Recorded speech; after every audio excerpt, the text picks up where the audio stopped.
I'm Emily Sarah Porter, formerly known as Penny Scout, and I'm going to give you a tour of my car going by. I'm going to give you a tour of my garden today. I live in Rimrock, Arizona, which is in the central Arizona near Sedona. It's the mid-desert, and it's zone 8A. Some may say it's 8B. We've just had our first frost a couple days ago. I think it was November 18th or 17th we had the first frost. So today I'm going to give you a tour of what plants have died and what plants are living since the first frost. It won't be as pretty as before, but I think it'll be more interesting.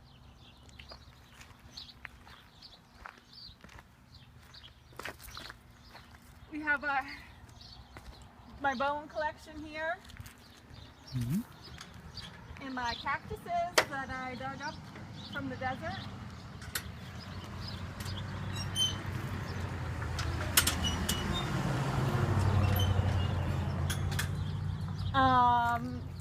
Here we have under construction area with several nice dog holes.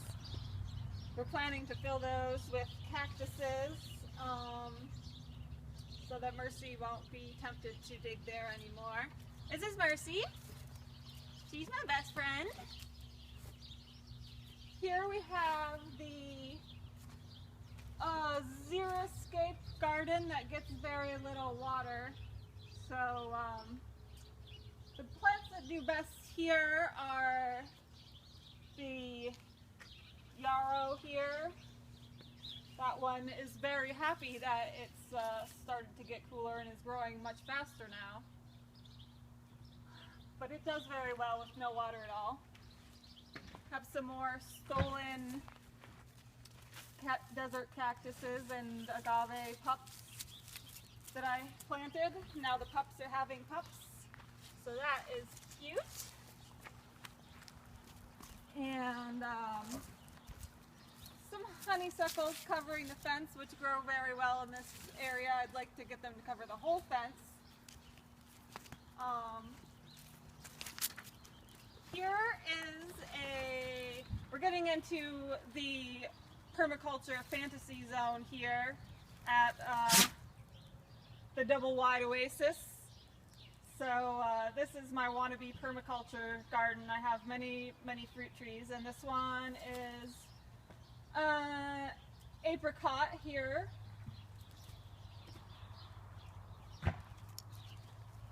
We have the glorious pyracantha, which is a very popular landscape plant around here, and you can see why, because it's in its glory right now.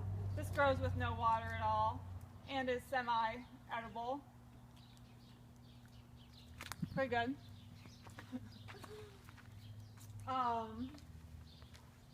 You can see here that the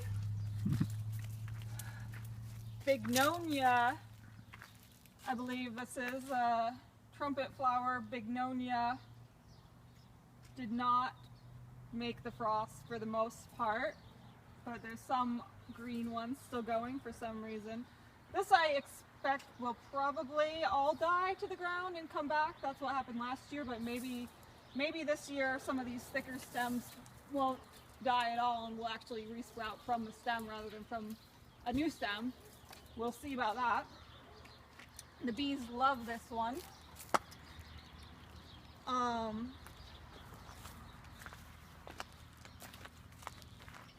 Where to go next? We have a pear tree here. This is a lovely Asian pear that had one pear. All my trees are really small. What I have to tell you about this garden is that if it looks kind of shitty, that's because I've only lived here for 2 years. So you have to understand that when I moved in 2 years ago, this was all just plain dirt, just 100% dirt. And so all these plants I brought in, and all these stones I brought in one at a time with my bare hands. So it's actually doing pretty well considering I have chronic fatigue and not very much money, and this is what I've done with the place. We have some what used to be beautiful lambsquarters that they succumbed to the frost and then I ate them. But you can see a little bit here of the magenta lambsquarter left. It has this amazing bright purple pink dust on it that looks like a butterfly wing or something. It's amazing. My favorite seed plant in the garden. This is an apple tree, one of my Walmart clearance items. A lot of my trees here are these $10 Walmart clearance trees. So this one, the apples and things didn't really have, none of them in the whole neighborhood had flowers and fruits this year. It was a weird year where it frosted early and just killed everything. So it wasn't a good year for that kind of fruit. So back there I have pomegranates, just to name all the fruits that I have. Pomegranates, 2 of them back there. These are doing very well in the frost. I mean, somewhat well. The flowers are suffering, but the leaves are going strong. These are desert salvias that don't take much water at all. They've got red ones you can't see because the flowers fell off, but that's an excellent plant for this area. Irises, my landlord gave me when I moved in some irises. Those do very well in this climate. We have the grapes, which succumb to frost right away. We have a fig, not frost hardy at all, but hopefully it will come back, if not from the trunk, then from the roots. We have a black cap raspberry. Roses are doing well. Roses grow really well in this climate and neighborhood. Everybody's got a lot of roses.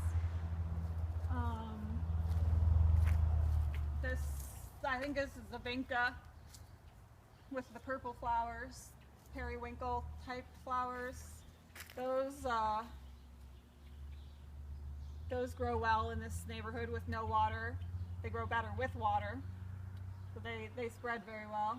This is an invasive reed, which I planted just as a shield, and you know, if I could afford the non-invasive one like this bamboo here, golden bamboo, I would probably prefer this one, although it didn't grow very well here.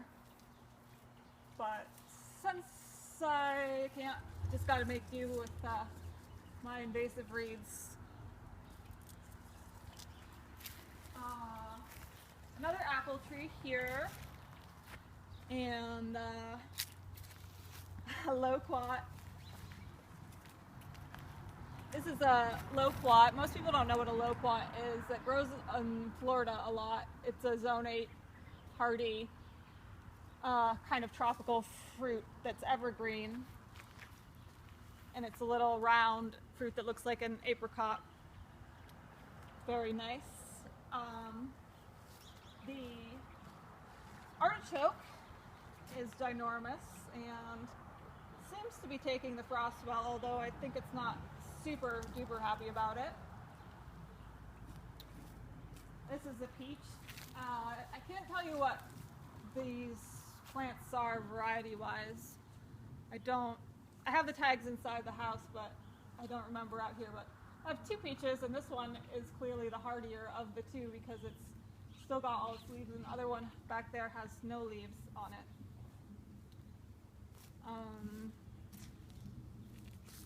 We have a cherry tree that's doing fine. All these rose family plants, the peach, the cherry, the apple, they're all doing fine with the frost and haven't lost their leaves yet. Here we have I think this is a geum. That one is like the yarrow does very even better when it gets cold out. It doesn't really like the heat. It grows much faster in the cold. The fig, as you can see, looks like something that was touched by the evil queen in fairy tale and just withered. But this is how big it grew from the frost. From being killed down to the roots last year, it grew all these branches this year. So I expect that the next year it's going to just keep getting bigger and bigger, even if these branches die all the way to the ground. Butterfly bushes untouched by frost, but not blooming anymore. Worf Mulberry is clearly frosted. That one died to the ground last year as well, but I think it'll probably, the trunk will survive this year because it's about 10 times bigger. If you want a plant that grows real fast, this is the Worf Mulberry. I bought it on eBay when it was this big, and then it's only a year old now, so that's a good one. Either some salvage desert mugwort or something. I'm not quite sure what it is, but that does really nice transplanting, that one. We have 3 of these. These are pineapple guavas that seem to be really happy with this climate, and those are evergreens, so I like that because I don't have too many evergreen plants. And got a volunteer behind there that I think is a hollyhock from some bird pooped it out or something. Because hollyhocks grow really well in this neighborhood. And oh, the snapdragons are probably the longest blooming plant in the whole garden. The snapdragons just go almost all year round with flowers.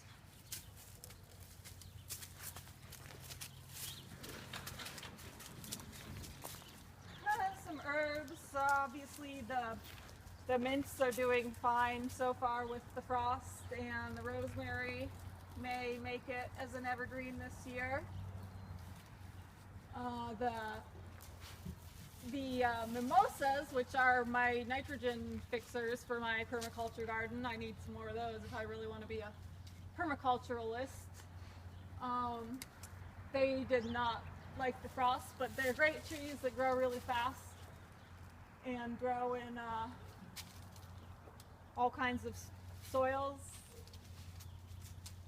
I love the mimosa trees. They make pretty flowers and antidepressant tea. And